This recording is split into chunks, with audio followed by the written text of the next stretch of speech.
Dames et messieurs, soyez salués depuis vos positions respectives, où que vous soyez, partout dans ce monde. À la une de l'actualité internationale, les États-Unis d'Amérique viennent d'annuler la normalisation de leurs relations, notamment en ce qui concerne les ambassades, avec Moscou. Et cela fait suite à l'intensification exagérée des frappes russes sur l'Ukraine.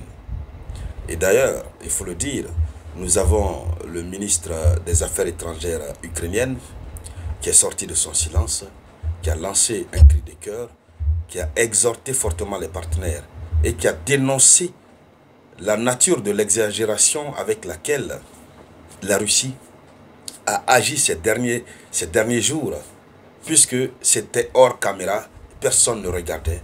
La Russie a vraiment fait la chose. Oui, la Russie a fait fort.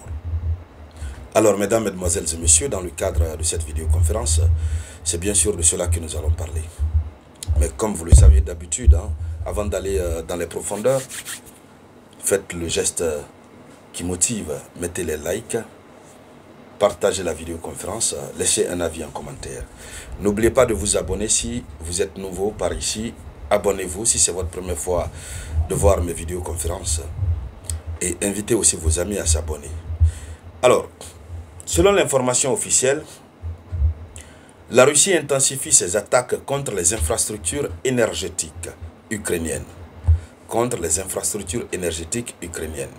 D'abord, habituellement, la Russie frappe ces infrastructures, puisque eux-mêmes, ils ont atteint un autre niveau, plus de distinction. Donc, la Russie le fait d'habitude. À plus forte raison, au moment où toutes les caméras sont éteintes. Personne ne sait ce qui se passe là, et personne n'en parle.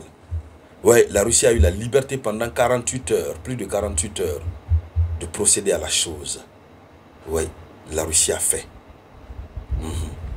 Alors, le ministre Andrei Sybiga, il dit que la Russie intensifie ses attaques contre les infrastructures énergétiques ukrainiennes, tandis que l'attention mondiale est focalisée sur le Moyen-Orient. Il a raison. Pas plus tard qu'hier, je vous le disais. J'ai dit, pendant ce temps, la Russie est en train de faire du sale. Ce que la Russie est en train de faire, c'est inimaginable. Oui. Et puisque personne ne voit, quand les gens en parlent, personne n'entend. Personne ne veut entendre parler. Tous les regards sont focalisés sur le Moyen-Orient.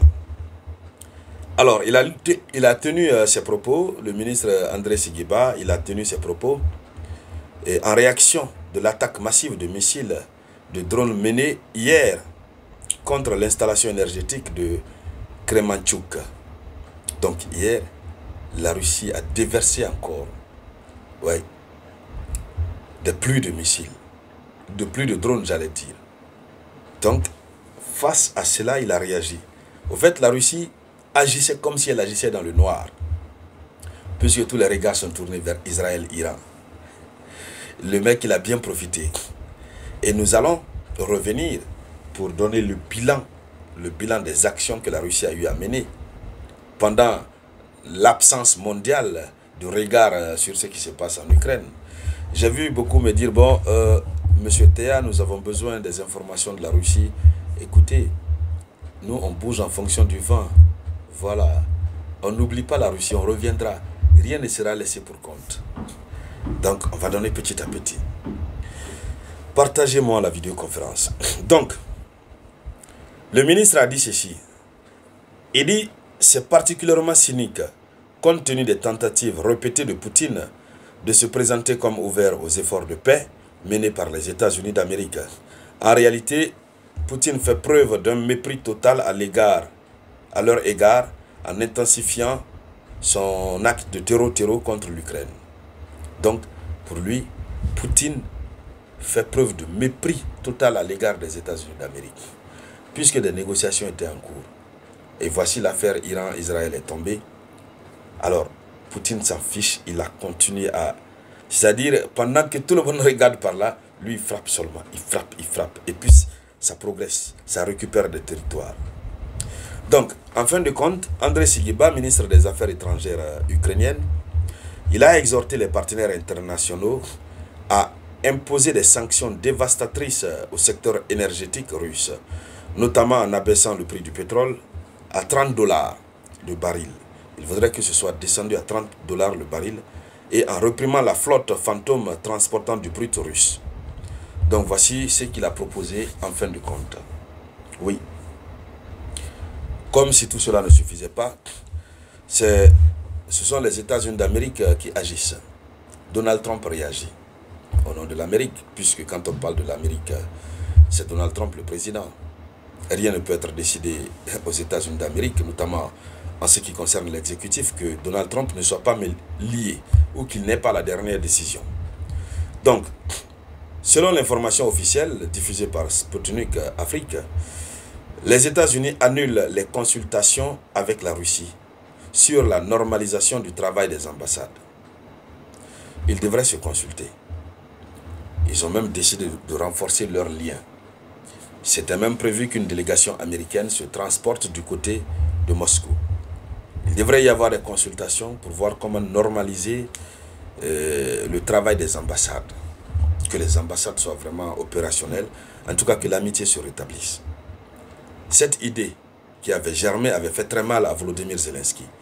Il avait dénoncé entre-temps l'existence d'une trahison. En tout cas, il n'est pas d'accord. Il voit d'un mauvais œil, ou il a toujours vu d'un mauvais œil, le rétablissement des relations entre l'Amérique et la Russie. Pour lui, lorsque ces relations seront rétablies, c'est l'Ukraine qui sera perdante, puisque au lieu de se mettre ensemble contre la Russie et les États-Unis vont se mettre ensemble contre l'Ukraine. C'était ça sa pensée. Donc, il a dénoncé cela à plusieurs reprises. Et voici aujourd'hui cette nouvelle qui tombe. Cette nouvelle ne peut que arranger Volodymyr Zelensky. Alors, selon l'information, la rencontre a été annulée par la partie américaine. Voici ce qu'a précisé la porte-parole de la diplomatie russe, Maria Zakharova. Donc, on ne sait pas comment les choses vont se poursuivre, mais ce qui reste clair, ça devient une sorte d'entorse dans l'élan de rétablissement des relations bilatérales que les États-Unis d'Amérique et Moscou ont entrepris. Alors, cette décision américaine témoigne de l'ampleur des frappes récentes que la Russie a eu à exercer.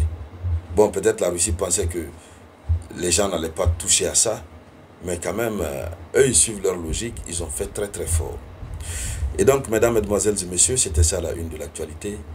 Je vous reviens tout à l'heure avec de nouvelles informations. C'était la voix de votre